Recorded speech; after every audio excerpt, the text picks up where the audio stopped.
We started fundraising for this Super Cub airplane in 2015. It's been several years, and now we've been operating it for a full year.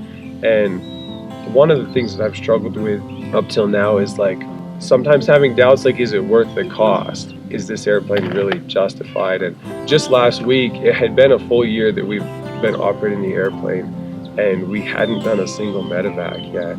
And that was a big part of our vision for the airplane. We've been using it to move doctors out there, the ability to fly them in instead of having them spend 2 full days traveling in and out of the location. That was neat, but I was talking with a friend last week who's also a pilot about what's God's vision for the airplane. So just 30 minutes after having that conversation with my friend, Alex called me. He was out there with the medical team, our doctor, and he's like, we have a baby here that needs emergency surgery. God had just worked out so many pieces of the puzzle. It's rainy season, and there are weeks where we get maybe 1 flying day. In Cochabamba here, we're at 8,000 feet, and we have to clear a 14,000 foot pass to get out of here. And the clouds stack up on the pass, but we prepared for it anyway. The medical team had some extra time, and they had scoped out an airstrip the day before. And it was a new airstrip, and just everything lined up perfectly. The weather was perfect. We got into that airstrip early in the morning, and I did like a test takeoff to make sure we could take off with the load, and I got trapped out in the valley. The clouds formed right over the airstrip. The whole valley was clear, and I was just there in the airplane praying, and I was talking to the guys on the ground that had a handheld radio, and I was just telling them, hey, pray, because I don't know if I can get back in now. The clouds eventually lifted just enough, and we were able to get in and take out the mother and the baby and the doctor, and the father was able to ride out with the medical team who was leaving that day. It's really meaningful to me because it means these people trust us. Up till now, they would rather die than come to the city.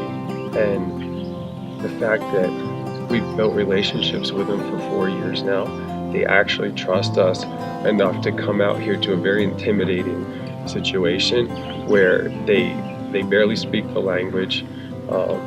They would be lost and probably mistreated here in the city without an advocate, without somebody that can take care of them here. Just 2 days later, we got our second medevac call.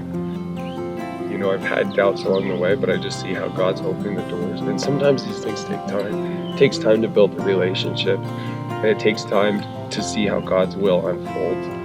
Actually, that same medical trip where we medevaced the baby, we took in 2 Bible workers that'll be working there for the next few months, visiting people who have asked for spiritual help as well. And they'll be studying the Bible with people. And so that's really, to me, that's a couple big milestones all at once. So I'm super excited to see what God's plans will be in the future for the airplane, because there's hundreds of miles of mountains to the south of us that we've been told by evangelical missionaries are very difficult communities to reach, very closed, and somewhat even opposed to the gospel. And so I'm just excited to see how the airplane can be the key to getting in there and building relationships, gaining the confidence of the people, and reaching places that nobody's going to reach otherwise.